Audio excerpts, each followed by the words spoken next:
নামের প্রথম লেটার যদি আপনার ইংরেজি বর্ণমালার ১৯তম লেটার এস দিয়ে শুরু হয়, তাহলে আজকের ভিডিওতে জেনে নিন এস নামের মানুষদের ২০২৬ সালের মে মাসের ৬ তারিখ কী রকম যাবে।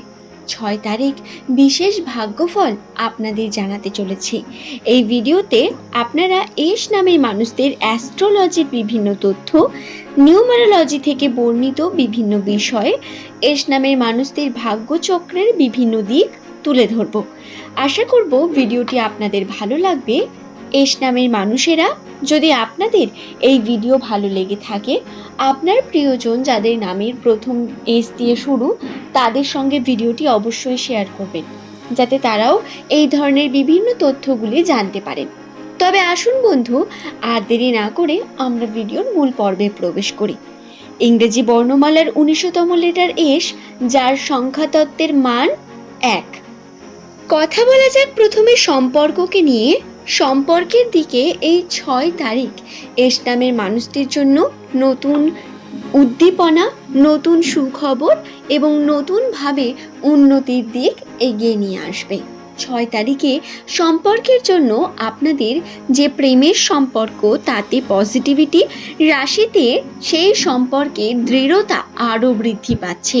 শুধু তাই নয়, মজবুত হবে সম্পর্ক, আন্ডারস্ট্যান্ডিং বৃদ্ধি পাবে পার্টনারের সঙ্গে এবং প্রেমে খুব ভালো যোগ বর্তমান। দ্বিতীয়ত, সম্পর্কের ক্ষেত্রে পারিবারিক সম্পর্কে আপনাদের পারিবারিক ক্ষেত্রে অশান্তি আসতে পারে, কিন্তু এস নামের মানুষ আপনাদের পরিবারে বিভিন্ন দিক থেকে অশান্তি, সমস্যা, পারিবারিক টানাপোড়েন চলতে পারে, যা আপনার মানসিক চাপ বৃদ্ধি করতে পারে। এই সময় আপনার জন্য একটি ছোট্ট উপদেশ, রাশির অবস্থান থেকে আপনাকে একটু শান্ত থাকার উপদেশ দেওয়া হচ্ছে।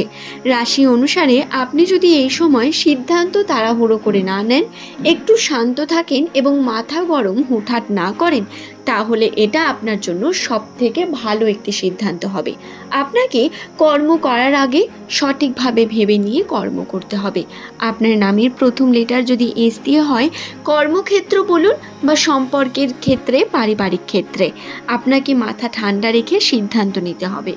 অনেকে এই সময় বহু রকম কথা আপনার সামনে বলতে পারে, সেগুলোকে উপেক্ষা করে নিজের কর্মে যদি ফোকাস থাকতে পারেন, এর থেকে উত্তম আপনার জন্য আর কিছু নেই। রাগ, মাথা গরম কন্ট্রোল করার প্রয়োজন রয়েছে অনেক বেশি। নামের প্রথম লেটার যদি আপনার এই সময় এস দিয়ে হয়, তাহলে এই সময় আপনাকে খুব বেশি সংযত এবং খুব বেশি মোটিভেটেড থাকতে হবে কর্মকে নিয়ে। কর্মরত জীবনে বাধা আসবে। কর্মের ক্ষেত্রে যে পরিমাণ সুযোগ আপনি পেতেন, সেটা পাবেন না। সময় পরিবর্তন হবে। আপনার উন্নতি আপনি ধীরে ধীরে করতে পারবেন, যদিও এটা খুব ধীরে, অর্থাৎ দাঁড়িয়ে যাবেই বলতে পারেন একটা সময় এসে। ৬ তারিখ যদি আপনারা কোনো বড় সিদ্ধান্ত নেন কর্মের জন্য, তা খুব ভালো। তবে এমন কোনো সিদ্ধান্ত নেবেন না যাতে অনেক বেশি রিস্ক থাকবে। টাকা পয়সার লেনদেন বা খুব বেশি রিস্কি কাজ হলে সেটা দিনের আলোতে কমপ্লিট করার চেষ্টা করলে আপনাদের জন্য পজিটিভিটি থাকবে কর্মের ক্ষেত্রে।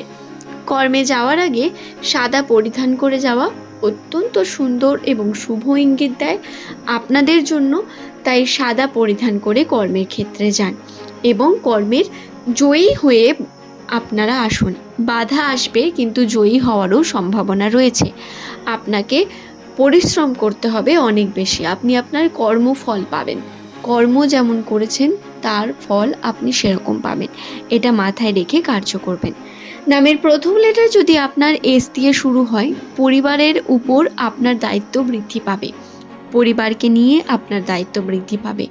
দায়িত্ব পালন করতে গিয়ে অনেক ক্ষেত্রে আপনাকে সমস্যার মুখে পড়তে হবে, কিন্তু যদি আপনারা সঠিকভাবে সেই দায়িত্ব পালন করতে পারেন, অনেক কিছু শিখবেন এই সমাজ, এই পরিবেশ থেকে, যা প্রধানত আপনাকে অনেক বেশি শিক্ষা দিয়ে যাবে, যা আপনার ভবিষ্যতের জন্য অত্যন্ত প্রয়োজন। তাই সংযত থেকে কার্য করবেন। এই গেল পজিটিভিটি এবং নেগেটিভিটির কিছু পার্ট। তবে কি কি বাধা আসতে পারে সেগুলো যদি স্পেসিফাই করি, তাহলে প্রথমেই কর্মরত জীবনের কথা বলি। আপনাদের ব্যয়ের পরিমাণ বৃদ্ধি পাবে, টাকা পয়সা হাতে থাকবে না, বা হাতের থেকেও আপনার কিন্তু খুব বেশি ব্যয় হয়ে যাবে, কোনো না কোনোভাবে টাকা পয়সা বেরিয়ে যাবে খুব বেশি। ব্যয়ের পরিমাণ বৃদ্ধি পাবে। পারিবারিক সূত্রে, পারিবারিক বিভিন্ন ক্ষেত্রে যদি জড়িয়ে পড়েন, এই ব্যয় আরও বৃদ্ধি পেতে চলেছে। তাই আপনাদের খেয়াল রেখে কার্য করতে হবে।